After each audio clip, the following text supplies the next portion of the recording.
pernah melihat pasien kalau setelah di kemoterapi mendapatkan obat sitostatika, pasiennya biasanya mengalami apa? Efek sampingnya yang terlihat.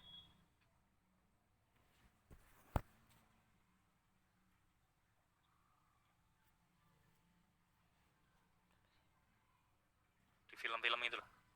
Orang kena kanker, orangnya biasanya kenapa? Rambutnya rontok. Ya, rambutnya rontok. Kenapa kok bisa rontok? Ya karena itu tadi, obat anti kankernya itu kerjanya tidak selektif. Sel yang normal dan sel kankernya itu dibabat habis. Sehingga pertumbuhan sel normalnya pun akan terhambat. Nah, yang terlihat sangat cepat karakternya atau efek samping yang terjadi yaitu contohnya rambutnya rontok.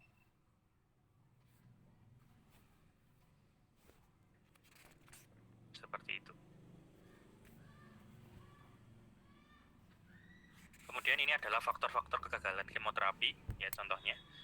Misalnya perbedaan morfologi dan biokimia sel normal dan sel kanker. Artinya antara sel normal dan sel kankernya itu memiliki karakteristik yang hampir sama.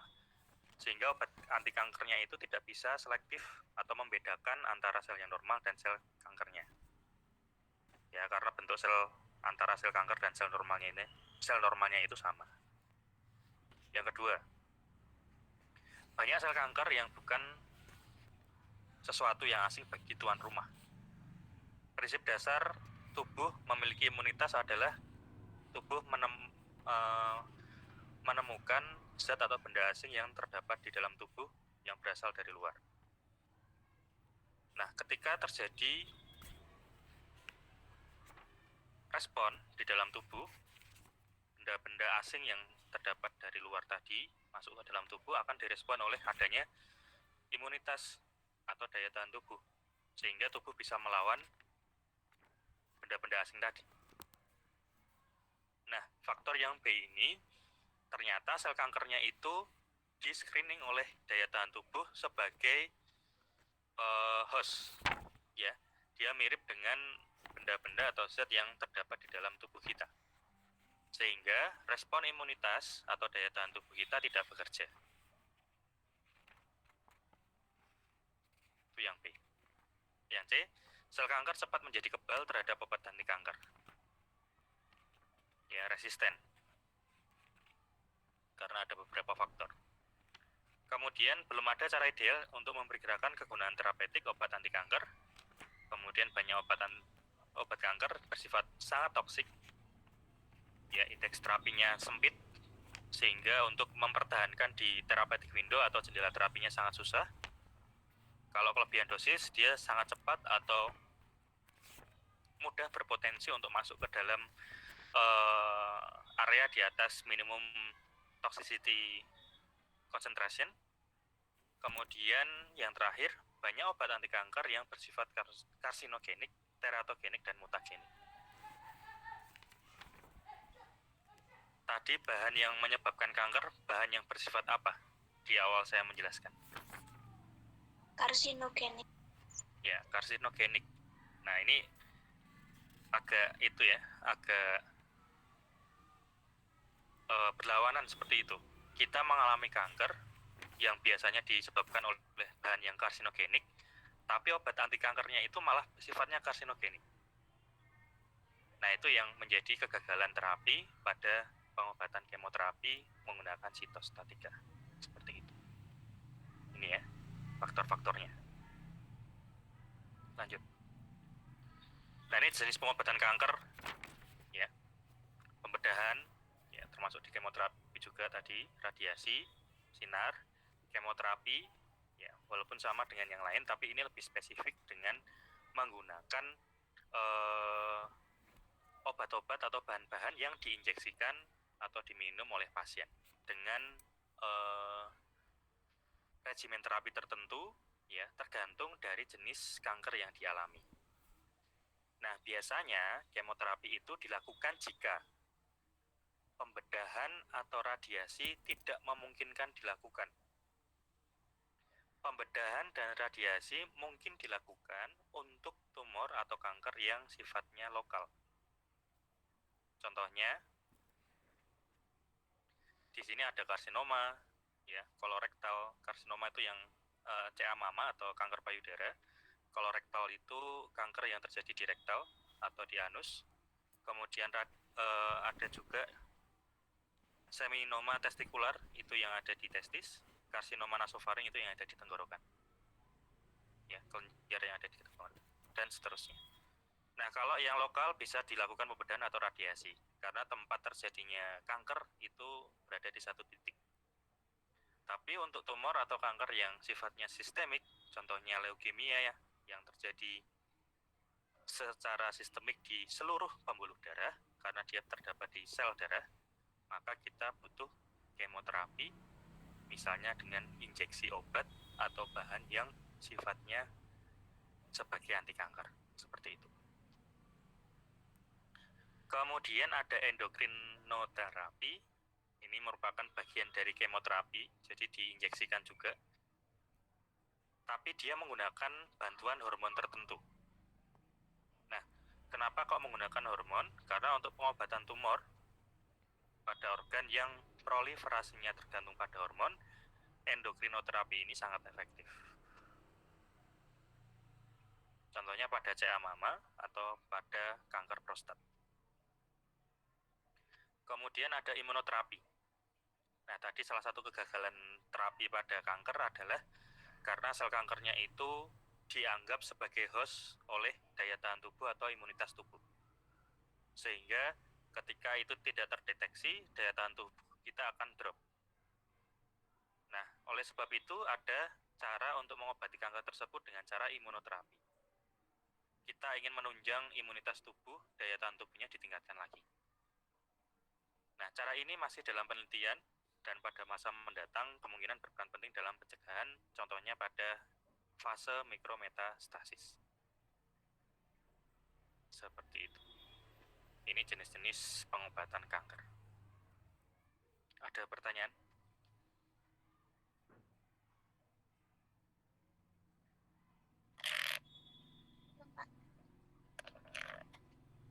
Baik, saya lanjutkan lagi.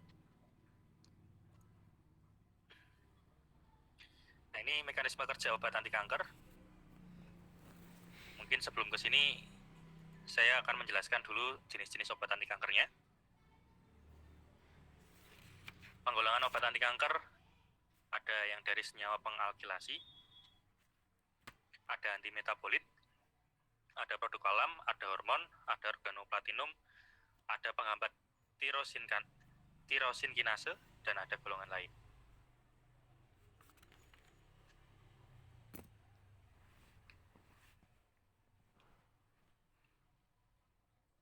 Nah, ini adalah siklus di mana siklus ini yang digunakan oleh sel dalam melakukan replikasi atau melakukan siklus hidupnya. Nah, di sini ada purin atau pirimidin yang digunakan untuk pembentukan nukleotida. Nah, nukleotida ini digunakan juga untuk pembentukan DNA. Nah, dalam pembentukan antara purin ke nukleotida dan nukleotida ke DNA, dia membutuhkan enzim, bantuan enzim. Nah, enzim ini dipengaruhi karena adanya ribosom. Ya, DNA juga akan membentuk ribosom dan membentuk enzim lagi. Begitu siklusnya. Nah, kemudian itu dari sisi purin atau pirimidin. Kalau dari sisi asam amino akan membentuk transfer RNA dan akan membentuk ribosom, membentuk enzim, dan seterusnya. Nah, ini adalah siklus dari pembentukan DNA maupun RNA dalam sel.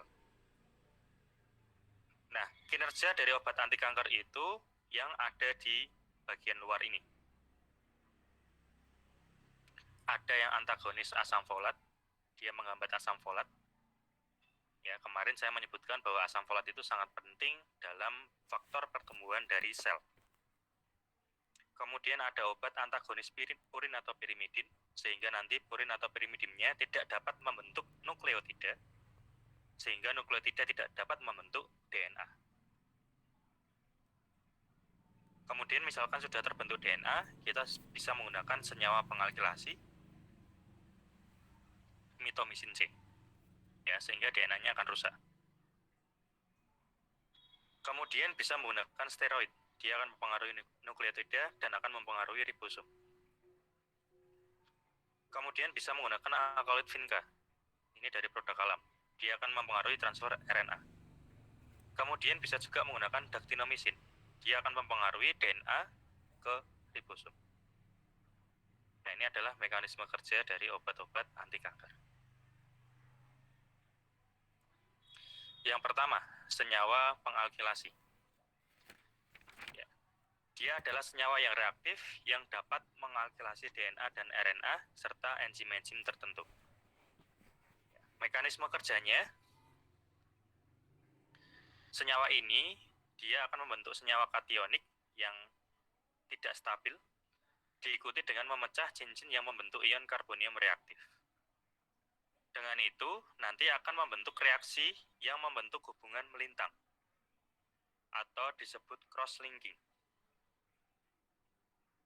Kenapa kok disebut cross-linking? Karena reaksi ini terjadi antara dua rangkaian, yaitu dua rangkaian DNA terhadap pencegahan mitosis, atau fase pertama yang digunakan pada siklus hidup sel. Ya, kalau ditanya nanti soalnya apa yang dimaksud dengan cross-linking. Nah, cross-linking adalah reaksi yang membentuk hubungan melintang antara dua rangkaian DNA terhadap pencegahan mitosis. Nah, kalau rangkaian DNA mencegah mitosis tersebut pada siklus pertama tadi, maka akan mencegah proses pembentukan sel dan akan mencegah pertumbuhan dari sel kanker tersebut. Nah, itu mekanisme kerja dari senyawa pengalkilasi. Contoh obatnya yang ada di sini. Ada pertanyaan?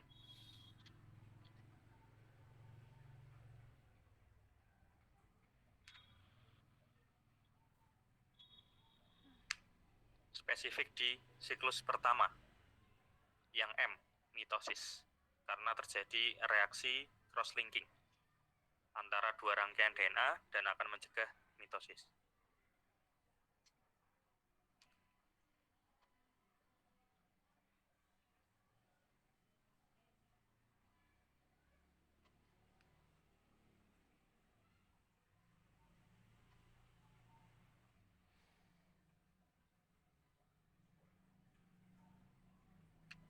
Ada pertanyaan? Belum ada, Pak. Baik. Belum, Pak. Yang kedua, antimetabolit. Nah, senyawa ini adalah senyawa yang dapat menghambat jalur metabolik yang penting untuk kehidupan dan reproduksi dari sel kanker. Dia akan menghambat asam folat, menghambat purin, pirimidin, asam amino. Dia juga akan menghambat jalur nuklosida pirimidin yang diperlukan pada sintesis DNA. Nah, antimetabolit itu yang bekerja ini nih, antagonis asam folat, antagonis purin atau pirimidin. Sehingga purin atau pirimidinnya tidak dapat membentuk nukleotida, ya, purin atau pirimidinnya juga tidak dapat membentuk DNA, dan seterusnya. Nah, kalau DNA nggak bisa terbentuk, maka tidak bisa membentuk ribosom. Selnya juga tidak akan tumbuh. Seperti itu. Jadi yang dihambat adalah asam folat, purin atau pirimidin, dan asam amino yang dibutuhkan oleh sel. Di sini kaitannya dengan sel kanker dalam melakukan replikasi atau reproduksi. Seperti itu.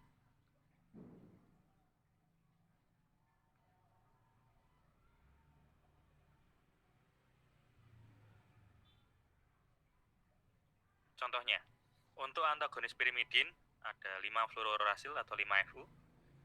Antagonis purin ada mercaptopurin. Antagonis asam folat ada methotrexate atau MTX. Antagonis asam amino ada azacerin dan ada DOT. Nah, antimetabolit ini secara umum dia bekerja sebagai praobat. Ya, sehingga efek obat yang sebenarnya tidak akan bekerja dengan baik. tidak akan aktif. Seperti itu. Kemudian efek sampingnya cukup besar, dia akan menyebabkan anemia, trombositopenia, leukopenia, dan perdarahan pada saluran cerna. Itu untuk antimetabolit. Ada pertanyaan?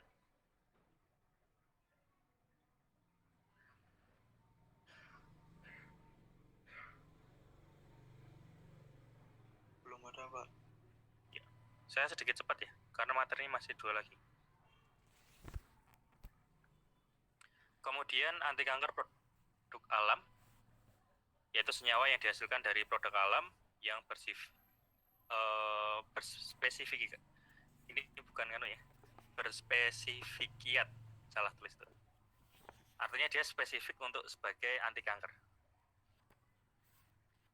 Pengolahannya dibagi menjadi 3, yaitu ada antibiotika anti kanker, contohnya mitomycin C, dactinomycin, dan seterusnya.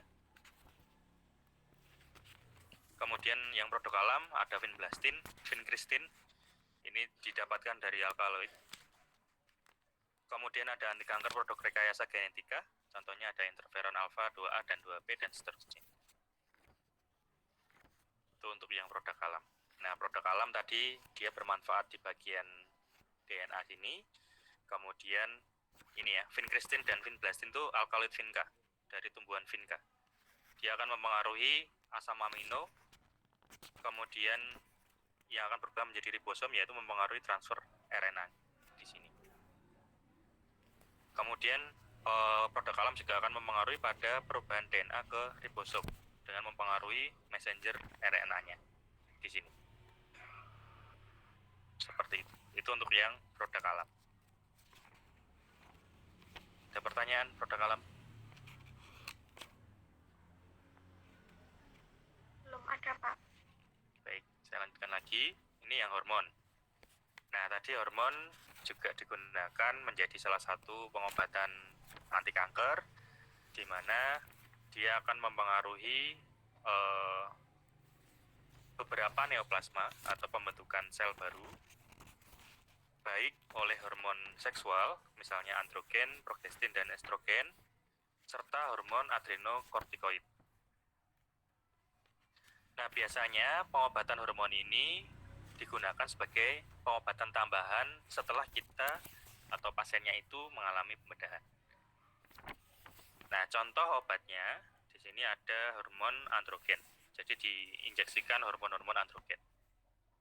Kemudian ada hormon estrogen dari luar, progestin, glukokortikoid, contohnya prednison, kortison, dan dexamethasone. Ini obat dewa. Ada anti-estrogen, anti-androgen, dan anti-aromatase. Jadi tergantung kondisi hormon di dalam tubuh pasiennya. Kalau kelebihan ya pakainya anti hormon tersebut. Ya, tapi kalau kekurangan maka akan ditambahkan hormon dari luar. Seperti itu.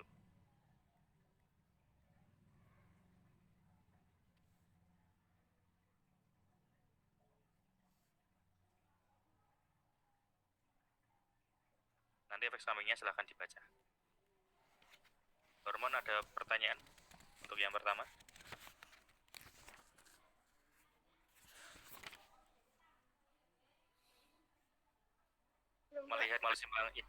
Melihat keseimbangan dari hormonnya ya. Jadi kalau hormon di dalam tubuhnya kelebihan, berarti kita minum bahan yang dapat mengurangi hormon tersebut. Kemudian kalau kekurangan hormon di dalam tubuh, maka kita akan menginjeksikan hormon dari luar tubuh. Mekanisme kerja hormon, jadi hormon seksual tadi, androgen, progestin, estrogen, maupun hormon adrenokortikoid, mereka akan mengikat spesifik reseptor pada sitoplasma dan akan mengubah struktur dari reseptor tersebut. Nah, kalau reseptornya tersebut dirubah, maka nanti akan berinteraksi dengan sisi aseptor dan akan mempengaruhi proses transkripsinya, mengganggu pertumbuhan dari sel karena antara reseptor dan aseptornya dia tidak sesuai. Contohnya, glukokortikoid. Dia mempengaruhi jaringan limfatik sehingga mencegah uptake glukosa dan sintesis protein. Ya, glukosa dan sintesis proteinnya akan terhambat sehingga selnya akan rusak nantinya, sel kankernya. Kemudian antiestrogen, dia memblok uptake estradiol dengan cara berkompetisi dengan estradiol pada reseptor estrogen dari sel kanker payudara. Nah, kalau estradiolnya diblok atau dihambat, maka sel kankernya akan terhambat pula pertumbuhannya. Ya, karena yang harusnya estradiol akan berikatan dengan reseptor estrogen, dia akan berkompetisi dengan tamoxifen yang bersifat anti-estrogen tadi. Nah, kalau estradiol terhambat menempel pada reseptor estrogen di sel kanker payudara, maka sel kanker tersebut tidak akan tumbuh. Seperti itu.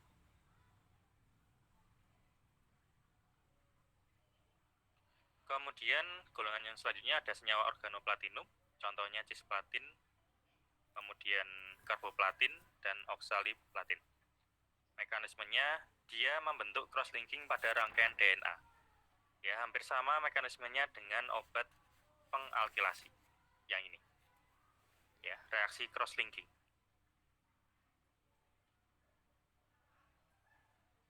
Kalau terjadi cross-linking, maka siklus M atau mitosisnya akan terhambat. Seperti itu. Kemudian golongan senyawa penghambat tirosin kinase. Tirosin kinase, reseptornya adalah subkelas atau bagian dari cell surface growth factor receptor atau reseptor yang dapat mempengaruhi pertumbuhan permukaan dari sel. Dia memiliki aktivitas enzimatik ligand dependent, kemudian mengkatalis transfer gugus gamma fosfat dari donor nukleosida trifosfat seperti adenosin trifosfat dan seterusnya. Nah, tadi disebutkan dia memiliki aktivitas enzimatik ligand dependent. Artinya, ligannya akan diikat. Nah, pengikatan ligan dengan reseptor memulai serangkaian proses yang saling terkait, disebut dengan transduksi sinyal, yang melibatkan urutan reaksi biokimia di dalam sel. Nah, urutan-urutan reaksi tersebut akan dilakukan atau dipengaruhi oleh enzim, protein, dan ion. Contohnya pada kalsium, yang dihubungkan dengan beberapa sambungan atau hubungan seperti itu, seperti siklik AMP, dan seterusnya. Kemudian, pentingnya sinyal yang disampaikan pada rangkaian tadi, sinyal ini disampaikan melalui utusan kedua, yaitu siklik AMP ini, akan menghasilkan respon sel spesifik atau perubahan dalam ekspresi gen dalam inti. Nah, TKLRS ini atau reseptor tirosin kinase ini berfungsi di banyak sinyal yang ada di dalam tadi. Nah, dengan berfungsinya TKLR tadi, pada banyak sinyal di dalam serangkaian proses tersebut, dia akan dapat berpengaruh terhadap proses yang terjadi di dalam sel tersebut. Dari situ, maka dimanfaatkan dengan cara memodifikasi sinyal yang terjadi di dalamnya dengan menggunakan modifikasi TKLRS tersebut. Sehingga ekspresi gen yang terdapat di dalam sel akan berubah. Nah, perubahan ekspresi gen tersebut akan menyebabkan pemblokan atau penghambatan proliferasi sel dan akan menginduksi apoptosis, sehingga sel akan mengalami kematian. Nah, intinya tirosin kinasenya akan dihambat dengan cara obat-obat yang sudah dimodifikasi sehingga sinyal-sinyal yang dibutuhkan oleh sel tersebut, ya, sinyal yang tadi menghubungkan dari ikatan ligan dan seterusnya, akan dirubah atau dimodifikasi menjadi bentuk tertentu sehingga sinyalnya akan terganggu. Sinyal yang terganggu akan merubah ekspresi gen. Nah, ekspresi gen yang berubah tadi akan menyebabkan pemblokan proliferasi sel dan seterusnya, bahkan akan menyebabkan kematian. Ini contoh obatnya. Ya, Kata kuncinya senyawa penghambat tirosin kinase, yaitu dia akan menghambat sinyal yang digunakan untuk proses sel di dalamnya. Sehingga ekspresi gennya akan berubah dan akan menyebabkan pemblokan pertumbuhan atau proliferasi dari sel. Ada pertanyaan?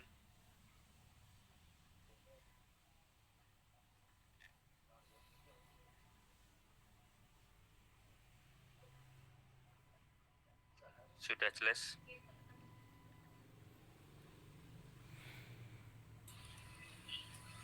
Pak, itu untuk contoh obatnya, mekanisme kerjanya sama semua atau gimana, Pak? Kurang lebihnya sama. Kalau untuk yang ini, ya kurang lebihnya sama. Yang membedakan pastinya ekspresi gen yang terjadi. Cuma memang harus dicermati satu-satu untuk masing-masing obat ini. Tetapi secara garis besar, contoh yang ada di sini merupakan satu golongan, yaitu satu golongan senyawa penghambat tirosin kinase. Mekanisme kerjanya sama, menghambat sinyalnya. Seperti itu. Baik, terima kasih, Pak. Terakhir, golongan lain untuk anti kanker ada mitotan, L-asparaginase, hidroksiurea, mitoxantron, asam klordronat, bortezomib, irinotecan, dan seterusnya. Anti kanker ada pertanyaan sebelum saya lanjutkan ke antihistamin? Silakan.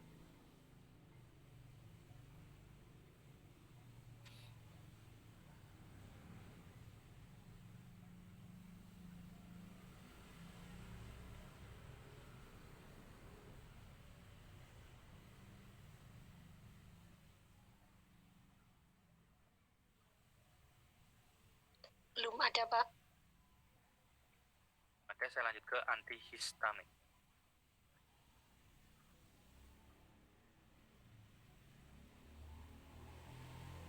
Antihistamin.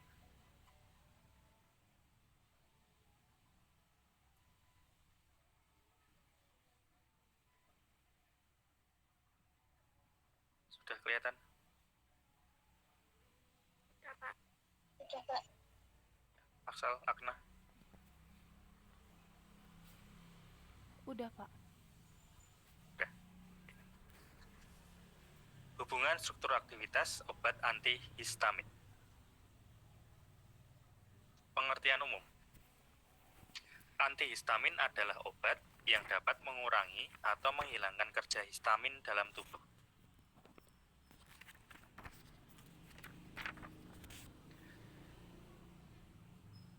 Di mana prosesnya dilakukan melalui mekanisme penghambatan atau pemblokan bersaing atau kompetitif pada sisi reseptor H1, H2, dan H3. Ya, reseptor histamin 1, 2, dan 3. Efek antihistamin ini bukan suatu reaksi antigen dan antibodi. Kenapa? Karena tidak dapat menetralkan atau mengubah efek histamin yang sudah terjadi. Nah, antihistamin pada umumnya dia bekerja tidak dapat mencegah produksi histamin. Dia bekerjanya dengan menghambat secara bersaing interaksi histamin dengan reseptor yang khas. Maksudnya gimana? Artinya obat ini, antihistamin ini tidak dapat mengurangi jumlah histamin yang ada di dalam tubuh manusia. Tetapi antihistamin ini bekerja dengan memasuki reseptor duluan, bersaing dengan histamin yang ada di dalam tubuh, sehingga histaminnya tidak connect atau tidak bertemu dengan reseptornya. Nah, kalau histamin tidak bertemu dengan reseptornya, maka penyakitnya tidak akan timbul. Simulasinya seperti ini.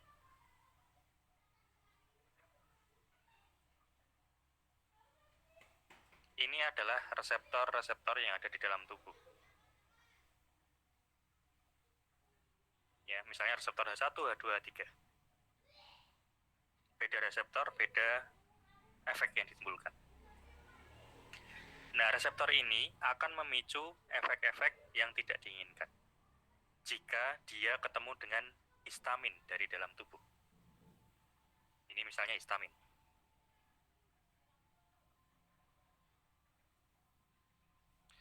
Kalau histamin ini ketemu atau berikatan dengan reseptor, maka penyakitnya akan timbul. Sampai di sini paham dulu?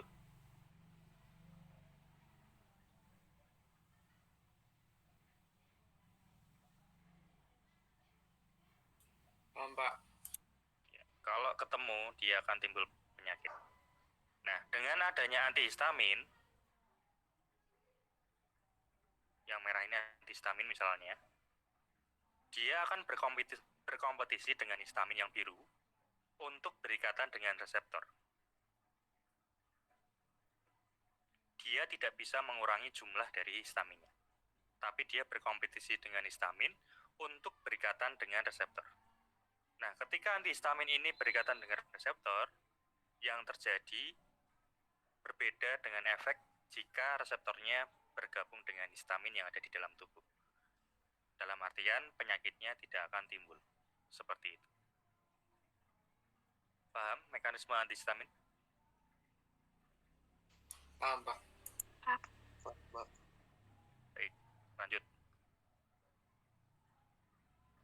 Nah, jenis antihistamin dibedakan berdasarkan reseptor khasnya. Tadi sudah disebutkan reseptor di dalam tubuh ada 3, yaitu H1, H2, dan H3.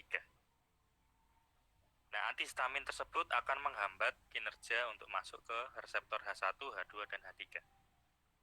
Yang pertama, antagonis H1, artinya antihistamin ini akan menghambat di reseptor H1. Digunakan untuk pengobatan gejala-gejala akibat reaksi alergi. Contoh reaksi alergi apa yang pernah dialami? Pernah nggak alergi?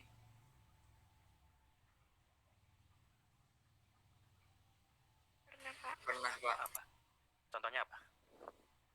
Yang terjadi di tubuh manusia apa? Reaksinya? Gatal. Ya, gatal, bersin, keluar air mata, dan seterusnya. Nah, kalau timbul seperti itu, ya, kemudian penyebabnya karena histamin berlebihan pada reseptor H1, maka kita harus minum antihistamin untuk berkompetisi dengan histamin yang berikatan dengan reseptor H1 tadi. Sehingga alerginya ini akan teratasi. Itu untuk antagonis H1. Yang kedua, antagonis H2. Nah, ini beda reseptor lagi. Beda reseptor, beda penyakit yang ditimbulkan. Pada reseptor H2, itu digunakan untuk mengurangi sekresi asam lambung pada pengobatan penderita tukak lambung. Ya, fungsi reseptor H2 ketika dia ketemu histamin, maka dia akan meningkatkan sekresi atau pengeluaran asam lambung, ya, sehingga dengan banyaknya asam lambung pada lambung, maka lambung akan mengalami luka atau tukak. Atau kalau kita nyebutnya ya seperti mah, seperti itu. Nah, kalau mengalami hal tersebut, ya, sekresi asam lambungnya tinggi, maka kita minum obat antihistamin yang golongan antagonis H2. Ya, sehingga antihistaminnya akan berkompetisi dengan histamin untuk menghambat berikatannya dengan reseptor H2. Harapannya dengan tersebut maka dapat mengurangi sekresi asam lambung dan tukak lambungnya pun akan teratasi. Seperti itu. Itu yang kedua. Yang ketiga, antagonis H3. Nah, ini masih jarang digunakan dalam pengobatan karena masih diperdalam lagi keilmuan maupun penelitian yang digunakan. Nah, tapi biasanya antagonis H3 ini digunakan dalam pengaturan kardiovaskular. Kemudian bisa juga digunakan untuk pengobatan alergi dan kelainan mental. Nah, nanti kita akan lebih spesifik ke yang nomor 1 dan nomor 2. Ada pertanyaan?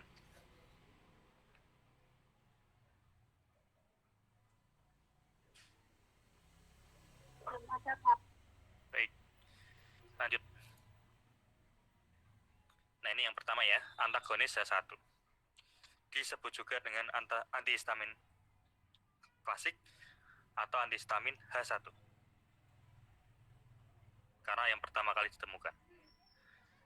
Nah, ini adalah senyawa yang dalam kadar rendah dapat menghambat secara bersaing kerja histamin pada jaringan yang mengandung reseptor H1. Nah, biasanya digunakan untuk pengobatan alergi. Misalnya di sini ada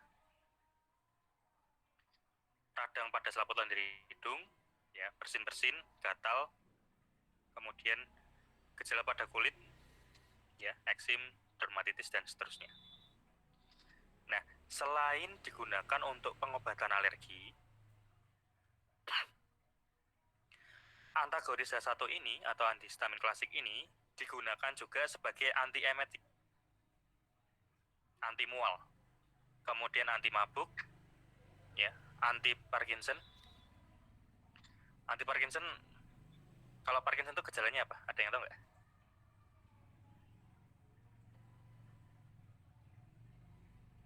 Gejala Parkinson seperti apa? Orangnya ngalami apa?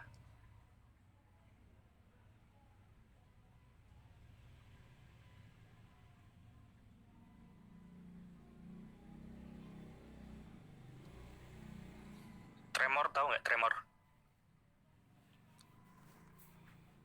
Tahu. Istilah apa? Tremor apa?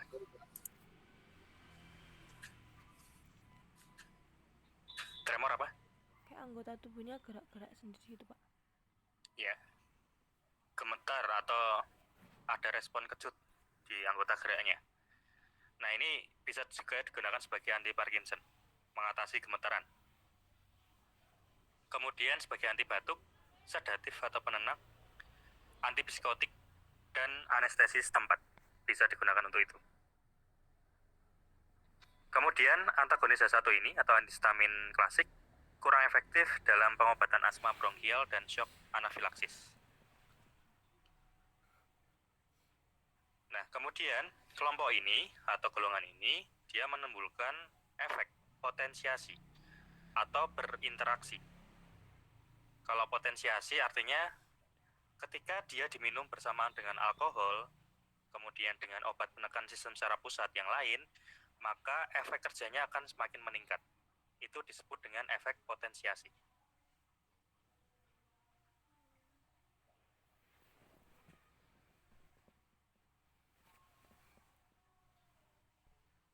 Tapi kalau efek eliminasi atau efek antagonis seperti itu, maka akan mengurangi efeknya.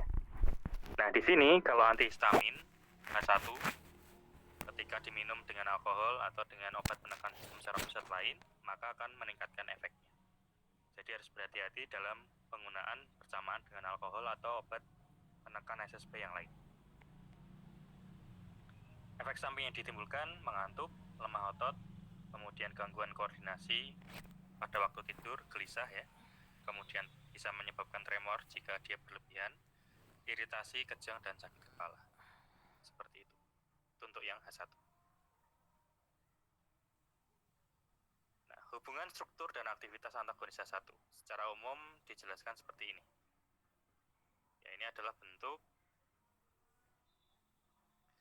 dari antihistamin, di mana ada gugus aromatik, gugus aril, baik aril yang pertama maupun aril yang kedua. Itu perbedaannya adalah panjang pendeknya dari rantai tersebut. Kemudian R dan R aksen untuk gugus alkil, ya, jadi ada gugus aromatik aril dan alkil di sini. Kemudian X-nya adalah gugus isosterik, misalnya O, N, dan CH. Nah, perbedaan O, N, dan CH terdapat pada turunannya. Untuk yang O, yaitu aminoalkil, dia menimbulkan efek sedasi yang cukup besar. Untuk yang N, dia turunan etilen diamin, dia lebih aktif sebagai sedasi, tetapi juga lebih toksik. Kemudian untuk CH, dia turunan alkilamin, dia kurang aktif, tetapi toksisitasnya lebih rendah. Jadi kalau secara urutan, seperti ini.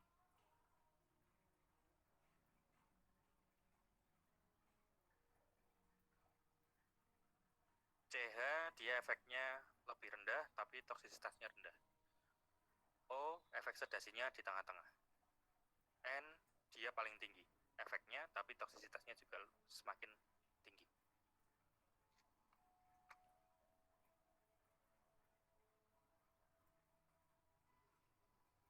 Ini ya penjelasannya untuk perbedaan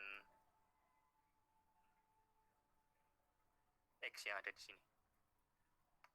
Nah, perbedaan gugus yang ada di sini akan menyebabkan perbedaan kinerja yang ada di sini. Ya, lebih rendah yang CH tapi tidak toksik. O di tengah-tengah, N yang paling tinggi. Dari dasar tersebut, maka antagonis H1 dibedakan berdasarkan struktur kimianya menjadi 6 kelompok, yaitu turunan ether aminoalkil, etilendiamin, alkilamin, hiperasin, fenotiasin, dan turunan yang lainnya.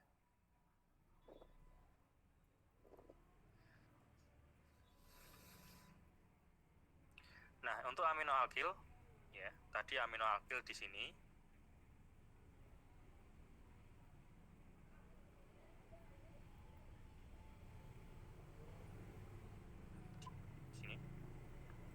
yang menyebabkan dia memiliki efek sedasi di tengah-tengah. Contoh dari turunan aminoalkil ini, ya, pada obat antihistamin antagonis H1 adalah difenhidramin.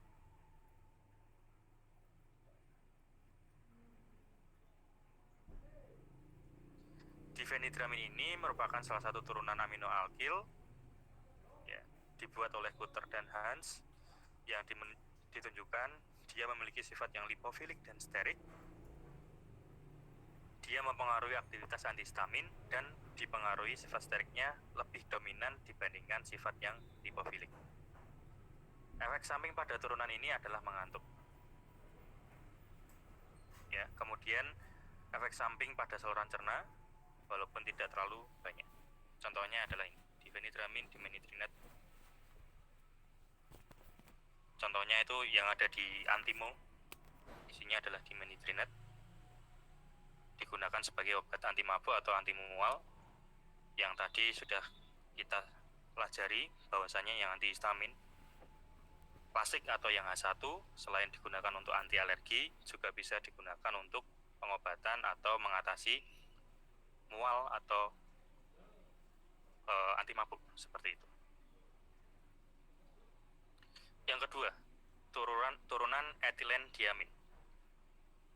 Nah, di dalam struktur untuk etilendiamin dia mengandung gugus O di dalamnya.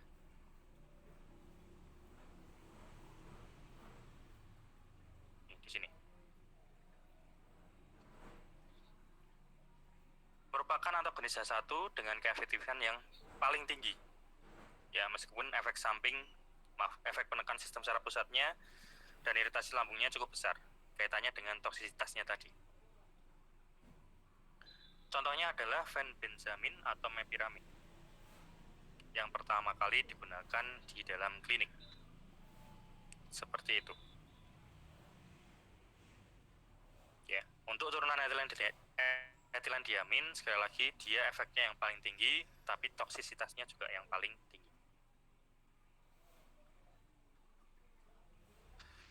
Kemudian turunan alkilamin. Di dalam strukturnya dia berarti ada CH untuk berada di dalam posisi X. Turunan ini merupakan antihistamin yang memiliki indeks terapeutik yang paling besar. Artinya jarak antara MEC dan MTC-nya cukup lebar. Dengan hal tersebut, maka efek yang ditimbulkan pun menjadi rendah, dan juga efek samping maupun toksisitasnya pun juga relatif rendah. Contohnya feniramin maleat, ya, bromfeniramin maleat, klorfeniramin maleat atau CTM.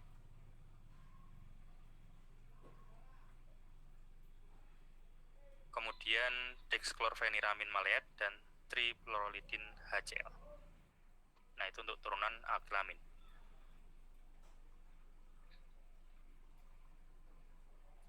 Kemudian ada turunan lain, yaitu turunan piperazin pada antihistamin H1. Di sini dia memiliki efek antihistamin yang sedang dengan awal kerja yang lambat. Jadi ini long acting. Ini cocok atau sesuai jika digunakan untuk mencegah dan mengobati mual dan muntah, serta pusing. Kemudian juga digunakan sebagai gejala alergi seperti urtikaria. Ya, obat mual muntah atau pusing harapannya diminum jarang karena untuk membuat nyaman dari si pasiennya. Nah, ini turunan piperazin cukup cocok digunakan sebagai obat mual maupun muntah.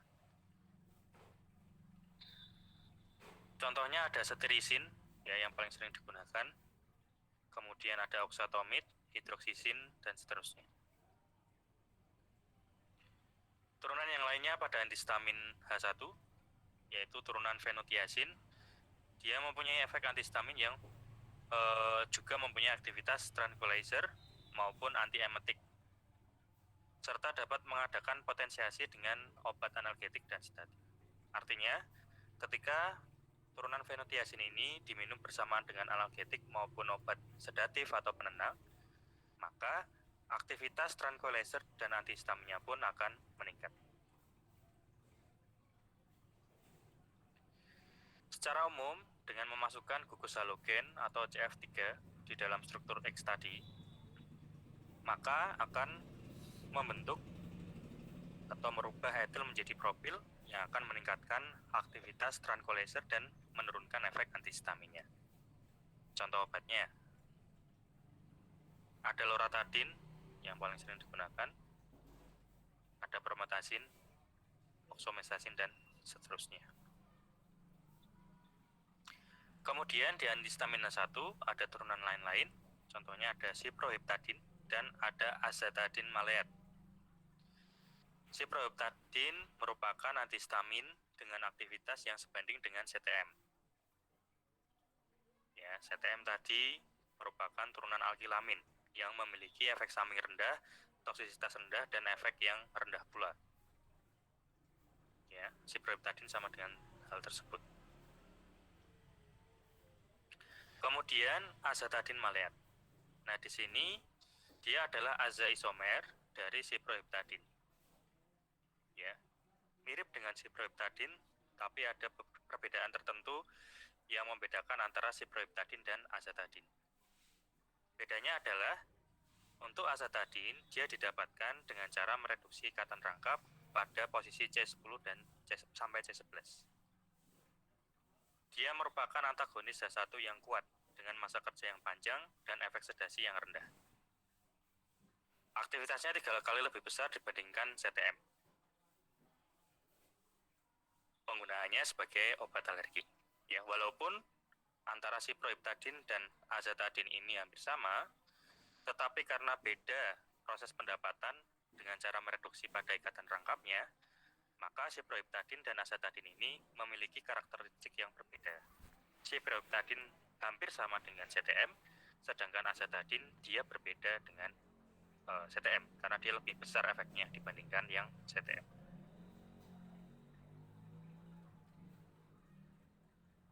Tambahan golongan untuk antagonis H1 atau yang klasik, ada yang disebut dengan antagonis H1 generasi kedua. Dia ideal jika memenuhi persyaratan yang pertama, senyawanya mempunyai afinitas yang tinggi terhadap reseptor H1, kecocokan yang tinggi, kesesuaian yang tinggi terhadap reseptor H1. Yang kedua, tidak menimbulkan efek sedasi. Kemudian, afinitasnya rendah terhadap reseptor kolinergik dan adrenergik. Ya, tidak menimbulkan efek sedasi artinya dia tidak menimbulkan kantuk dan seterusnya. Ya, kelemahan otot dan seterusnya.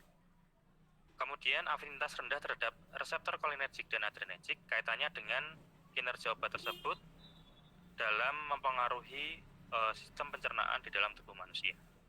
Tadi kan disebutkan salah satu efek samping dari obat antagonis H1 ini adalah mempengaruhi sistem pencernaan.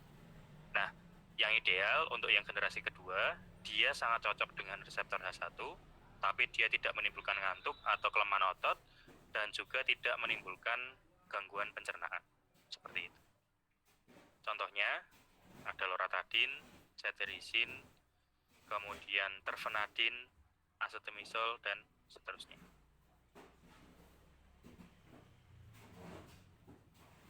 Ya, itu untuk yang 1. Sampai di sini ada pertanyaan untuk yang A1?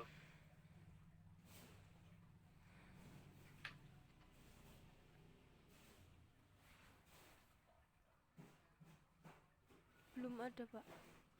Belum ada, Pak. Baik, saya lanjutkan 2 slide lagi sebelum kita ke diuretik. Antihistamin antagonis H2. Ya, untuk yang reseptor H2. Nah, antagonis H2 ini adalah senyawa yang menghambat secara bersaing atau kompetitif interaksi histamin dengan reseptor H2. Histamin yang bertemu dengan reseptor H2 yang terdapat di lambung, maka dengan adanya antagonis H2 ini, dia dapat menghambat sekresi atau produksi atau pengeluaran dari asam lambung. Secara umum, dia digunakan untuk mengobati tukak lambung dan usus, dan efek samping dari obat ini adalah diare, nyeri otot, dan kegelisahan. Ya, sesuai dengan cara kerja atau mekanisme kerjanya, dia cocok digunakan untuk pengobatan tukak lambung dan usus. Ya, karena reseptor H2 dia yang berperan penting dalam pengeluaran asam lambung.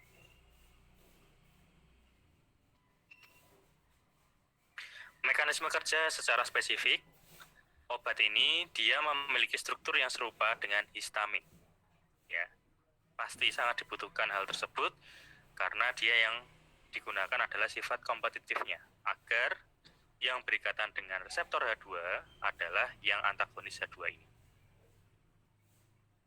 Dia mengandung cincin imidazol atau bioisosteriknya, atau yang mirip dengan imidazol tersebut.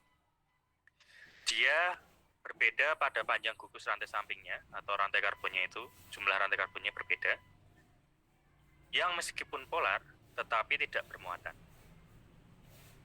Nah, pada interaksi obat dengan reseptor H2, ya, antara antagonis H2 dengan reseptor H2, cincin imidazolnya akan terikat pada sisi reseptor yang khas.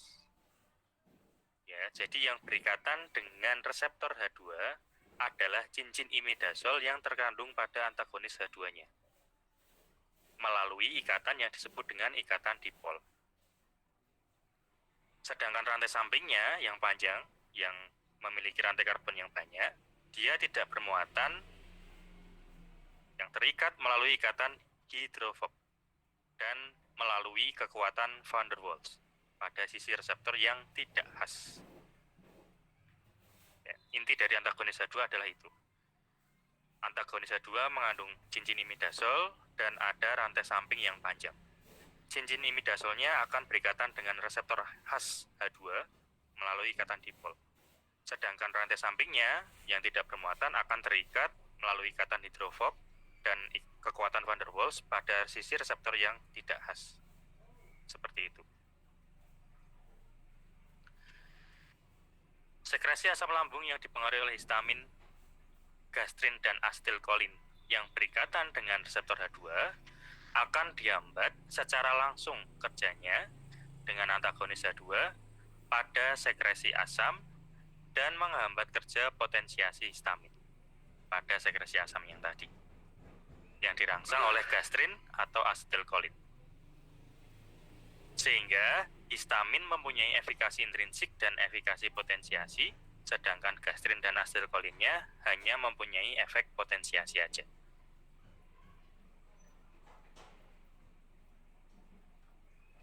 Hal ini berarti yang dapat meningkatkan sekresi asam lambung adalah asamnya, yaitu efikasi intrinsik, sedangkan pengaruh gastrin atau asetilkolinnya hanya meningkatkan sekresi asam karena adanya faktor efek potensiasi dengan adanya histamin.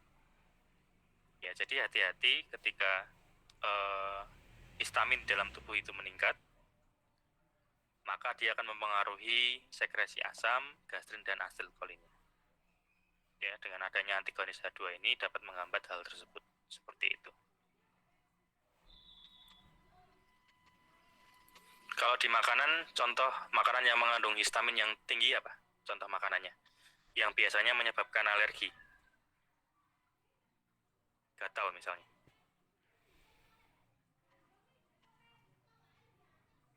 Setelah makan apa timbul alergi gatal?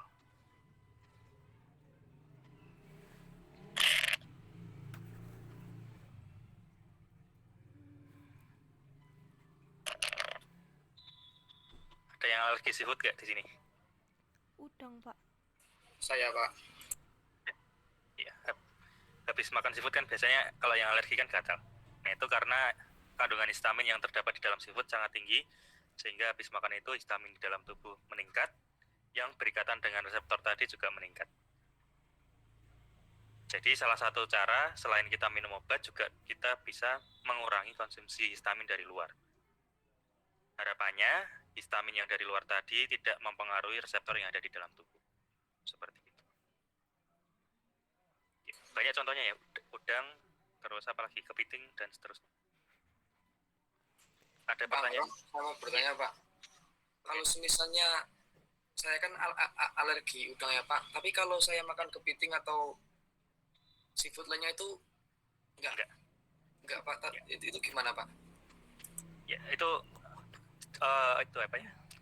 Jenis respon tubuhnya yang membedakan. Jenis respon tubuhnya. Sama kayak saya, Axel. Saya kalau udang nggak alergi, tapi kalau kepiting alerginya langsung timbul tuh. Habis makan langsung di daerah bibir itu langsung bengkak terus gatal. Seperti itu. Ya, tipe histaminnya yang membedakan. Yang sesuai dengan tubuh masing-masing orang kan beda-beda. Baik, terima kasih, Pak. Yang lain ada pertanyaan?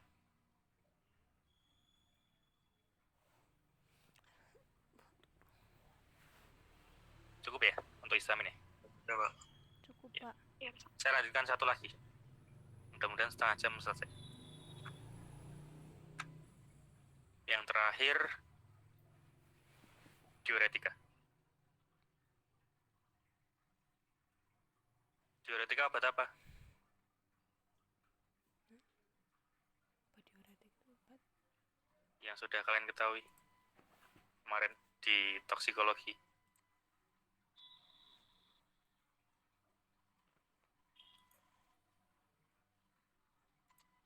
Melancarkan urin. Melancarkan atau meningkatkan jumlah atau produksi urinnya. Baik, terima kasih jawabannya betul. Hubungan struktur aktivitas senyawa diuretika. Sudah kelihatan materinya? Sudah, Pak. Sudah, Pak. Nah, diuretika ini adalah senyawa yang dapat meningkatkan volume urin. Ya, tadi meningkatkan pengeluaran urin juga bisa seperti itu. Nah, diuretika ini bekerja dengan meningkatkan atau mempengaruhi ekskresi atau pengeluaran ion-ion Na, Cl, atau HCO3 yang terdapat di cairan tubuh. Ya, kita menyebutnya sebagai elektrolit yang utama.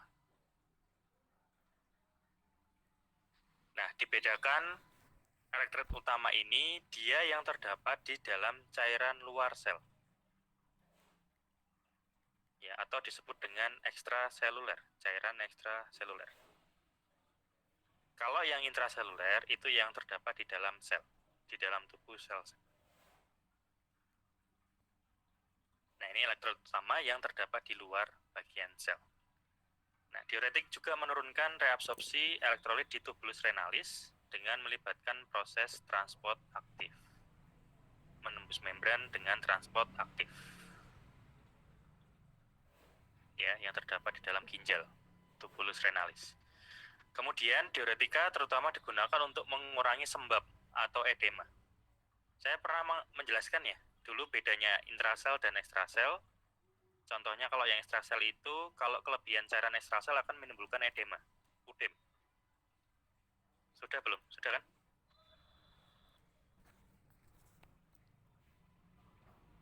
Kakinya bengkak karena terisi cairan. Udah, Pak. Sudah pernah. Sudah. Ya, itu. Nah, diuretika digunakan untuk mengurangi sembab atau udem tersebut. Ya, misalkan udem yang di kaki atau di perut. Ya, kaki atau perutnya membengkak bukan karena lemak, tapi karena cairan yang berlebihan di bagian ekstraselnya. Nah, itu akan dikeluarkan dengan cara meningkatkan volume urinnya. Pada keadaan yang berhubungan dengan kegagalan jantung, kongestif, kegagalan ginjal, oligourik, sirosis hepatik, keracunan kehamilan, glaukoma, hiperkalsemi atau kelebihan kalsium, diabetes insipidus, dan udem atau sembab yang disebabkan oleh penggunaan jangka panjang obat-obat kortikosteroid atau karena adanya kelebihan hormon estrogen. Kemudian diuretik juga digunakan sebagai penunjang pada pengobatan hipertensi. Kenapa? Karena dia yang mengatur ya ion-ion Na ya maupun K yang terdapat di dalam darah seperti itu atau cairan tubuh. Ion Na contohnya ada di dalam garam, ya NaCl. Oleh sebab itu, kalau di dalam tubuh, di cairan, terutama di darah, kalau kelebihan natrium, maka orangnya akan mengalami hipertensi. Sehingga dengan adanya diuretika ini, natriumnya akan dikeluarkan, sehingga akan seimbang. Dengan natrium yang dikeluarkan dan keadaannya seimbang, maka hipertensinya pun akan teratasi. Seperti itu. Berdasarkan efek yang dihasilkan, diuretik dibagi menjadi 3 kelompok. Yang pertama, diuretik yang meningkatkan ekskresi air dan tidak mempengaruhi kadar elektrolit tubuh. Tidak mengaruhi Na, tidak mengaruhi Cl, ya, tidak mengaruhi HCO. Tapi hanya mengeluarkan air saja. Itu yang pertama. Yang kedua, diuretik yang meningkatkan pengeluaran Na saja. Itu disebut dengan diuretik natriuretik. Yang dikeluarkan hanya natriumnya saja. Kemudian diuretik yang meningkatkan ekskresi Na dan Cl. Disebut dengan diuretik saluretik. Seperti itu.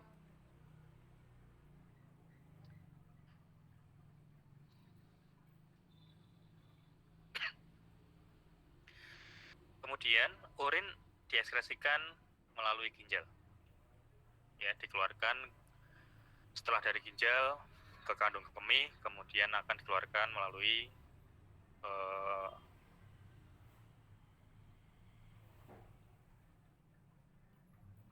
saluran pembuangan. Kemudian unit fungsional dari ginjal yang mempengaruhi dari kinerja dari diuretik ini ada nefron, di mana nefron ini di dalamnya terdapat glomerulus, kemudian terdapat tubulus proximalis maupun yang distalis atas dan bawah. Kemudian loop of Henle, makanya nanti ada yang disebut dengan golongan diuretik, loop diuretik seperti itu. Kemudian juga terkait dengan saluran pengumpul atau collecting duct.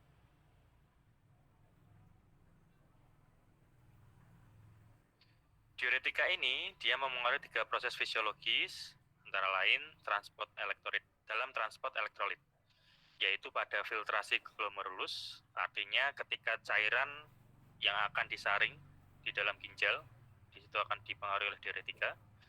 Kemudian reabsorpsi di tubulus, ketika ada zat-zat yang masih dibutuhkan oleh tubuh, akan diserap kembali oleh tubulus, nah di situ akan dipengaruhi diuretika juga. Kemudian pada loop Henle, ini berkaitan ya, dan sekresi di tubulus. Seperti itu. Nah, secara umum, ini yang akan kita pelajari setelah ini, diuretika dibagi menjadi 7 kelompok. Ada diuretika osmotik, kemudian pembentuk asam, merkuri organik, penghambat karbonik anhidrase, turunan tiasid, kemudian hemat kalium, dan diuretika loop atau loop diuretik.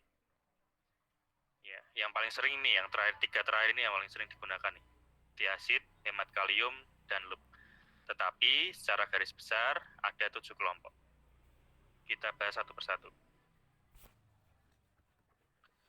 Yang pertama, diuretik osmotik, di mana senyawa ini dapat meningkatkan ekskresi urin dan mekanisme kerjanya berdasarkan perbedaan tekanan osmosa.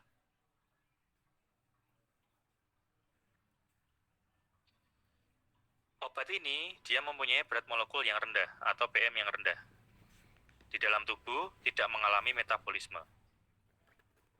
Kemudian secara pasif, ya, tanpa menggunakan tenaga atau proses tertentu, dia akan disaring melalui kapsula Bowman yang terdapat di dalam ginjal. Kemudian dia tidak direabsorpsi atau tidak diserap kembali oleh tubulus. Kemudian jika diberikan dalam dosis yang besar atau larutan yang pekat, dia akan menarik air dan elektrolit ke tubulus renalis karena adanya perbedaan tekanan osmosis atau osmosa.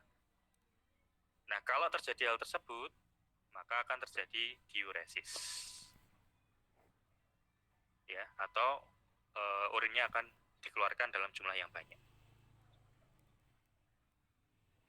Nah, diuretik osmosis ini atau osmotik, dia termasuk di dalam jenis natriuretik.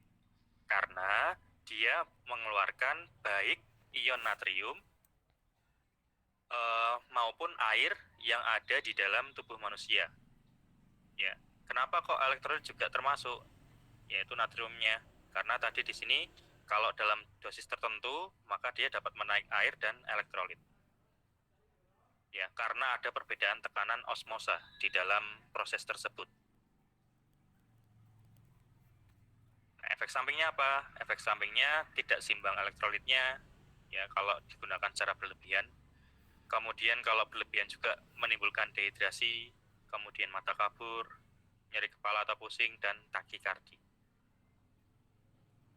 Contoh obatnya ada manitol, glukosa, sukrosa, dan urea. Seperti itu.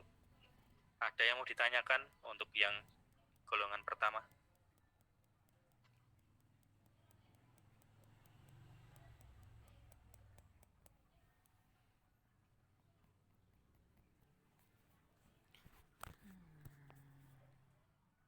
Belum ada, Pak. Belum ada. Sambil dicatat ya, kalau nanti ada pertanyaan, suruh menyebutkan contoh diuretik, golongan diuretik yang termasuk natriuretik itu apa? Nah, di sini natriuretik yang pertama ada diuretika osmotik. Contoh obatnya manitol, sukrosa, glukosa, dan seterusnya. Yang kedua, diuretika pembentuk asam. Nah, di sini merupakan senyawa anorganik yang dapat menyebabkan urinnya itu bersifat asam, pH-nya menjadi rendah. Dan dia mempunyai efek diuretik. Senyawa ini, dia memiliki efek diuretiknya lemah dan dapat menimbulkan asidosis hiperkloremik sistemik. Jadi harus hati-hati dalam penggunaannya. Efek samping yang lain, dia dapat mengiritasi lambung, menurunkan nafsu makan, mual, ketidaknormalan fungsi dari ginjal. Contohnya ada amonium klorid, amonium nitrat, kalsium klorid. Jadi yang diambil adalah suasana asamnya. Cari pH yang rendah untuk mempengaruhi kondisi elektrolit maupun cairan di dalam tubuh, sehingga tubuh akan otomatis mengeluarkan atau mempunyai efek diuretik dari hal tersebut. Secara mekanisme kerja, ini adalah efek kerja dari golongan pembentuk asam.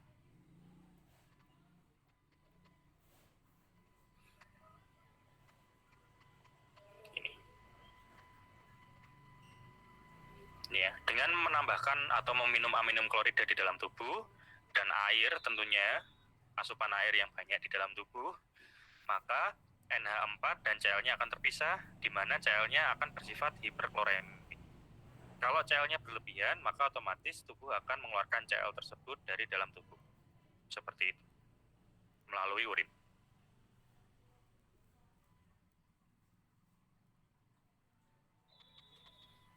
Ini ya. Dengan kelebihan ion Cl dalam urin, dia akan mengikat ion Na-nya, membentuk garam NaCl, kemudian akan diekskresikan bersama-sama dengan sejumlah ekivalen air yang ada di dalam tubuh, dan akan terjadi diuresis atau pengeluaran cairan atau urin. Nah, kalau dia mempengaruhi Na dan pengeluaran Cl di dalam tubuh manusia, berarti diuretika pembentukan asam ini termasuk golongan diuretik yang mana? Yang biasa Yang natriuretik atau yang saluretik?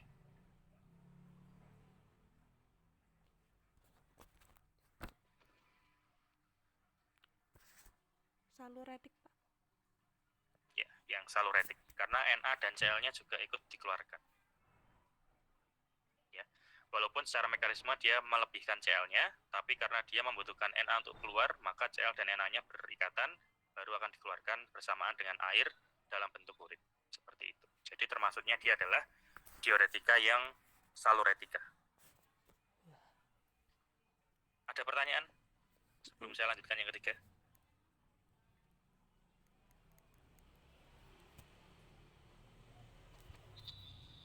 Belum ada, Pak. Belum. Lanjut. Diuretika merkuri organik yang ketiga. Dia merupakan saluretik. Nah, silakan dicatat. Jadi saluretik kita sekarang sudah punya dua kelompok. Ada yang pembentuk asam dan merkuri organik. Dia termasuk saluretik karena dapat menghambat reabsorpsi ion-ion baik Na, Cl maupun air dari dalam tubuh manusia.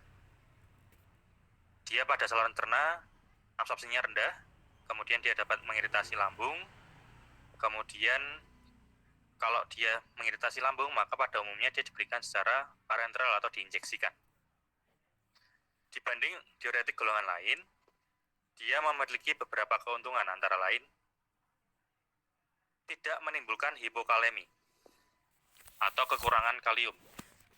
Nah, kalau kekurangan kalium maka akan menimbulkan hipertensi ya, karena antara Na dan kalium itu harus seimbang.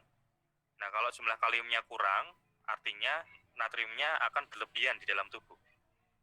Kalau natriumnya berlebihan maka akan menyebabkan hipertensi.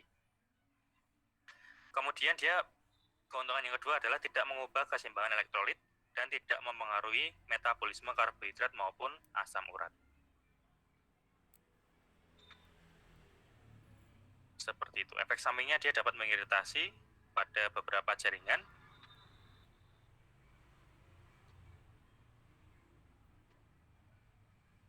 Dengan mekanisme kerja, diuretik merkuri organik karena dia mengandung ion merkuri, dia akan berinteraksi dengan gugus ESA pada enzim ginjal. Contohnya pada Na, K-dependent ATPase, yaitu enzim yang dapat mempengaruhi jumlah natrium maupun kalium di dalam tubuh manusia.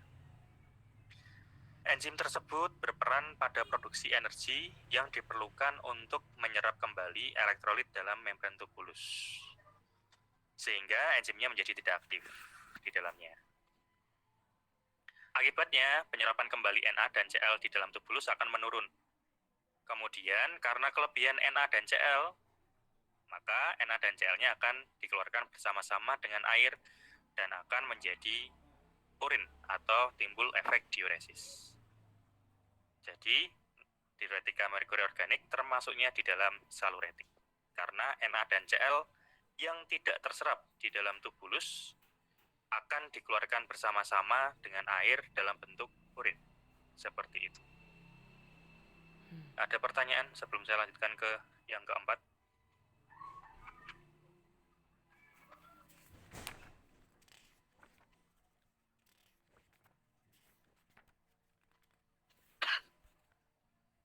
Belum ada, Pak. Belum ada, Pak. Lanjut yang keempat. Diuretik penghambat karbonik anhidrase. Diuretik ini termasuk dalam golongan saluretik. Dia digunakan secara luas untuk pengobatan udem atau sembab yang ringan dan moderat sebelum ditemukan diuretik turunan tiazid. Nah, karena sekarang sudah ada tiazid, maka penggunaan penghambat karbonik anhidrase ini sudah jarang digunakan.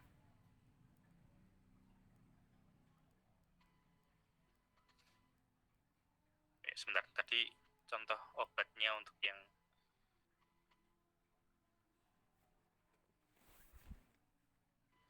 organik.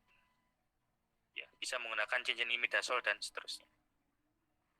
Kemudian kalau yang karbon anhidrase ini, dia memiliki efek samping antara lain dia mengganggu saluran cerna, nafsu makan, kemudian parestesia, asidosis sistemik, alkalinisasi urin dan hipokalemi. Ya, kemudian efek asidosis sistemik dan alkalinisasi urin dapat mengubah secara umum ya, potensi-potensi yang ada di dalam tubuh manusia. Seperti itu.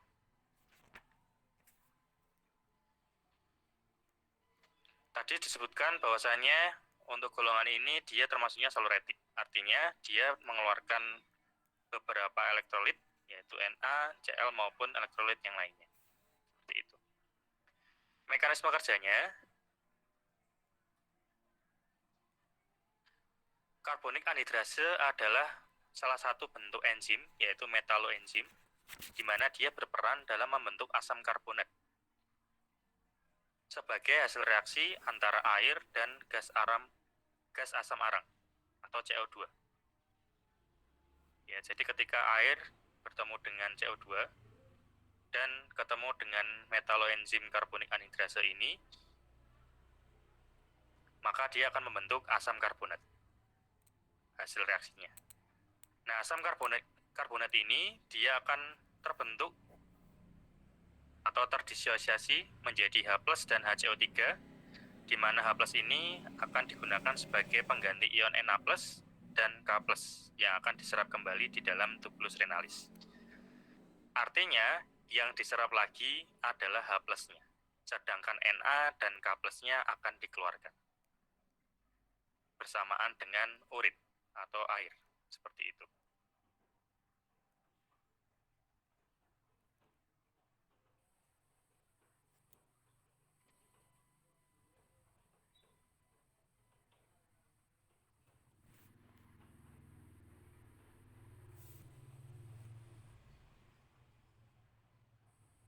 Contoh obatnya ada acetazolamid, metazolamid, dan seterusnya.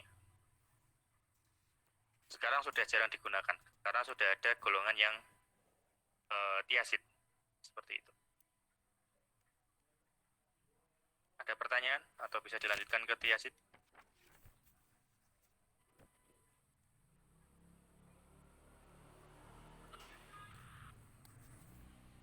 Lanjut, Pak. Lanjut, Pak. Lanjut, Pak. Baik. Nah, ini mulai ke golongan yang sekarang masih paling banyak digunakan ya. Ada 3 golongan, ada tiazid, ada yalup, dan seterusnya. Ada yang hemat kalium.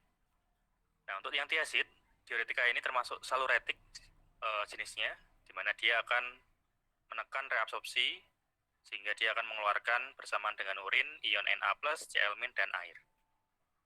Kemudian turunan ini juga meningkatkan pengeluaran atau ekskresi ion lain, misalnya K+, Mg+, dan HCO3.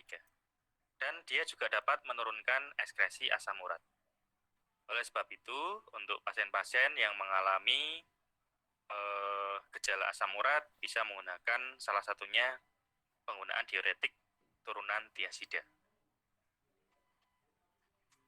Turunan tiazida terutama juga digunakan untuk pengobatan sembab atau UDEM pada keadaan dekompensasi jantung. Jadi kalau terjadi UDEM pada bagian kaki, ada potensi atau kemungkinan di mana hal tersebut terjadi karena adanya gangguan pada jantung. Jadi faktor tersebut harus diperhatikan. Kemudian dia juga digunakan sebagai penunjang pada pengobatan hipertensi karena dia dapat mengurangi volume darah. Ya, tadi juga dia dapat mengurangi jumlah baik Na+ maupun yang K+-nya. Kemudian dia secara langsung juga dapat menyebabkan relaksasi otot polos arteriola. Nah, turunan ini dalam sediaan sering dikombinasi dengan obat antihipertensi, misalnya reserpin dan hidralazin. Untuk pengobatan hipertensi, penggunaan reserpin dan hidralazin terhadap atau dikombinasikan dengan turunan tiazid ini akan menimbulkan efek potensiasi. Artinya, efek dalam melakukan pengaturan orang yang mengalami hipertensi, maka efeknya akan lebih tinggi dengan penggunaan kombinasi ini. Diuretika ini, turunan tiazid, menimbulkan efek samping hipokalemi atau kekurangan kalium, gangguan keseimbangan elektrolit lain, dan menimbulkan penyakit pirai yang akut. mekanisme kerjanya. Golongan ini mengandung gugus sulfamil di dalam strukturnya, sehingga dapat menghambat enzim karbonik anhidrase. Ya. Jadi tiazid ini pengembangan dari golongan yang sebelumnya, tadi yang karbonik anhidrase. Juga diketahui bahwa efek seluretiknya terjadi karena adanya pemblokan proses transport aktif ion klorida dan reabsorpsi ion yang menyertainya pada loop of Henle atau lengkung Henle. Jadi ion klorida atau ion-ion lain yang akan diserap pada loop lengkung Henle tadi akan diblok atau dihambat. Karena proses penyerapan atau transport pada lengkung Henle-nya dihambat, maka ion-ion tadi akan dikeluarkan bersamaan dengan air dalam bentuk urin. Kemudian, diuretika turunan ini juga berperan dari prostaglandin, ya, tapi masih kemungkinan. Turunan tiazid juga menghambat enzim karbonik anhidrase di tubulus distalis, tetapi efeknya relatif lebih lemah dibandingkan dengan golongan karbonik anhidrase yang sebelumnya. Seperti itu.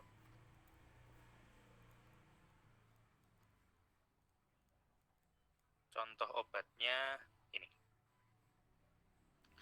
Contoh obatnya ada HCT atau hidroklortiazid. Jangan sampai salah nyebut hidrokortison. Ya, karena hampir serupa tapi tak sama ya, lasa. Hidroklortiazid. Jadi ini termasuk dalam turunan tiazid. Kemudian ada bendroflumethiazid, ada sipamid, ada indapamid, klopamid, klortalidon, dan seterusnya. Saya lanjutkan dulu. Yang keenam, diuretika hemat kalium. Ini juga masih sering kita gunakan di zaman sekarang. Diuretika hemat kalium adalah senyawa yang mempunyai aktivitas natriuretik ringan dan dapat menurunkan sekresi ion H+ dan K+. Tadi yang termasuk natriuretik, golongan apa aja selain hemat kalium ini?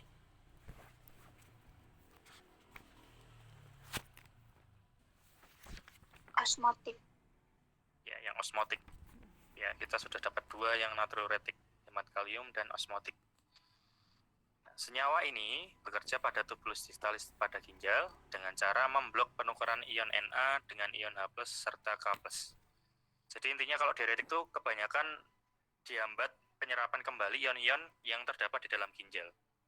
Karena dia diblok, nggak bisa diserap lagi ke dalam tubuh, maka ion-ion yang tidak terpakai tadi akan dikeluarkan bersamaan dengan air. Seperti itu. Di mana dia akan menyebabkan retensi ion K+ dan meningkatkan sekresi ion Na+ dan air. Artinya, ion K+-nya akan ditahan di dalam tubuh, sedangkan ion Na dan airnya akan dikeluarkan dari dalam tubuh.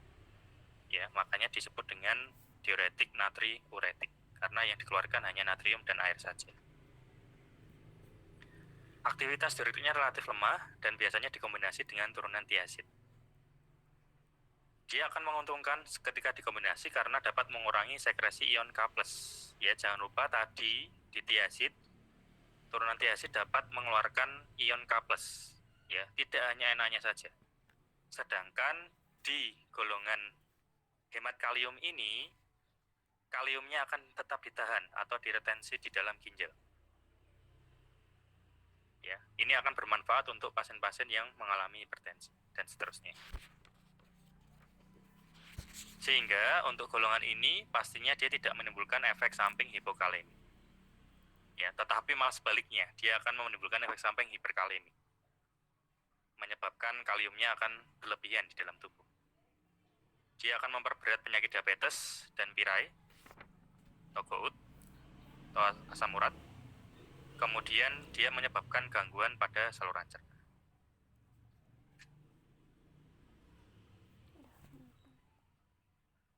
Lanjut.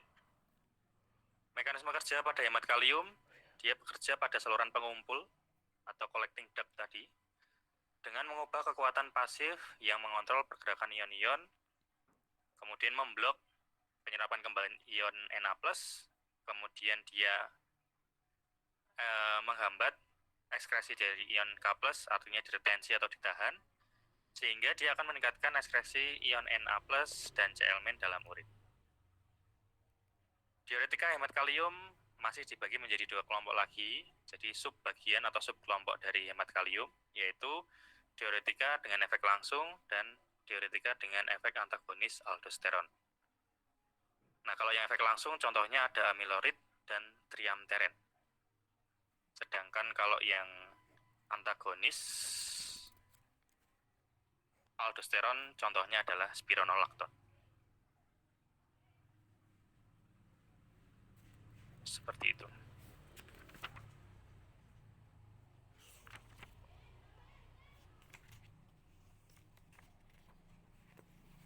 Terakhir, diuretika loop digunakan juga sampai saat ini. Diuretika loop atau loop diuretik merupakan senyawa saluretik. Jadi kalau ditanya dari ketujuh golongan atau kelompok ini, yang termasuk natriuretik ada berapa? 2. 2. Sisanya adalah yang saluretik. Seperti itu. Nah, loop diuretik ini merupakan senyawa saluretik yang sangat kuat, paling kuat dibandingkan dengan golongan lain, baik golongan tiazida atau golongan atau senyawa saluretik yang lainnya. Jadi ini efeknya yang paling tinggi. Seperti itu. Turunan ini dapat memblok transport aktif NaCl pada loop of Henle atau lengkung Henle pada ginjal, sehingga menurunkan reabsorpsi NaCl dan meningkatkan ekskresi NaCl lebih dari 25%. Lagi-lagi mekanismenya masih sama, menghambat penyerapan kembali ion yang ada di dalam ginjal, sehingga jumlahnya berlebihan dan akan dikeluarkan bersamaan dengan air. Mekanisme kerjanya, diuretika loop ini tingkat molekulnya belum diketahui secara pasti, tetapi ada 3 kemungkinan atau hipotesis. Yang pertama, dia menghambat enzim Na+, kemudian K+, ATPase, yang tadi juga berpengaruh pada golongan yang lain. Kemudian, menghambat atau memindahkan siklik AMP dan menghambat glikolisis. Efek samping pada golongan ini cukup serius ya, karena efek kerjanya yang sangat kuat tadi, antara lain efek samping yang dapat ditimbulkan adalah hiperurisemi. Ya, terlalu banyak urin yang dikeluarkan. Kemudian hiperglikemi. Ya, malah terjadi kenaikan kadar gula di dalam tubuh. Kemudian hipotensi dan hipokalemi. Ya, drop tensinya. Atau malah menjadi tensinya sangat tinggi, tergantung respon dari tubuhnya. Kemudian hipokloremik alkalosis, kelainan hematologis dan dehidrasi.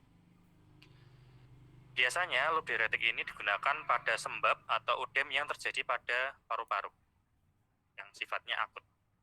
Kemudian pada udem karena kelainan jantung, ginjal atau hati, karena keracunan kehamilan, udem otak, dan untuk pengobatan hipertensi yang ringan.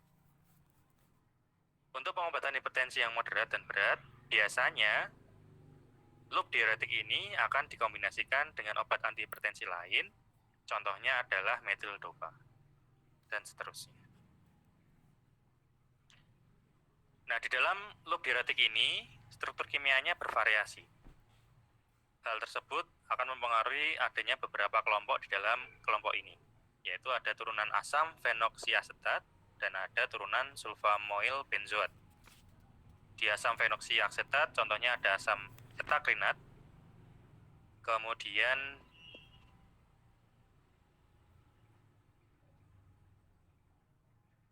di dalam turunan sulfamoil benzoat ternyata dibagi lagi menjadi 2 golongan, ada yang turunan asam 5 sulfamoil 2 amino benzoat dan ada 5 sulfamoil 3 amino benzoat. Seperti itu. Contoh obatnya. Contoh obatnya ada furosemid, nama dagangnya ada lasik, parsik, dan seterusnya. Ini paling sering digunakan ini furosemid. Kemudian ada bumetanid. Contoh mereknya Budinex. Nah, ini jarang digunakan kalau di Indonesia. Selesai. Alhamdulillah. Ada pertanyaan diuretik?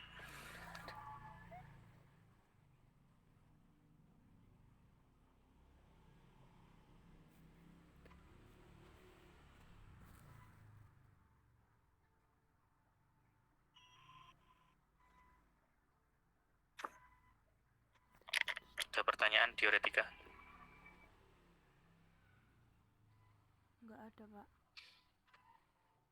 Belum ada. Belum, Baik, Pak. materinya. Baik, materi untuk UTS dari obat anti infeksi, kemudian sulfonamida, obat antibiotik, anti kanker, antihistamin, dan diuretika. Kalau yang ini saya maunya yang itu ya, uraiin aja ya. Karena materinya banyak, kalau mencongak nanti ada yang kelewat kalian belajarnya. Iya, Gimana? Pak. Ikut Pak Anggoro aja. Iya, Pak. Iya, Pak, nggak apa-apa. Ya, kisi-kisinya yang pertama, kalian paham terkait penyakitnya ya. Contohnya kanker itu apa tadi? Penjelasannya. Kemudian diuretik itu apa? Ya, istilah-istilah kayak gitu dipahami. Kemudian yang kedua, penggolongan. Ya, penggolongan obat-obat yang ada di dalam masing-masing judul yang ada. Yang ketiga, mekanisme secara sederhana saja. Mekanisme secara sederhana. Terutama beberapa yang tadi saya atau kemarin saya berikan garis bawah atau saya tekankan di situ. Contohnya tadi saya menyebutkan yang cross-linking dan seterusnya, itu harus kalian pahami. Kemudian yang terakhir adalah contoh dari obatnya. Tidak perlu semuanya. Ya, beberapa contoh obat aja yang perlu dihafalkan, seperti itu. Ya, jadi ada pengertian awal, kemudian penggolongan, mekanisme, dan contoh obat. Seperti itu. Untuk bagian gambar-gambar tidak perlu dihafalkan. Ada pertanyaan sebelum saya akhiri?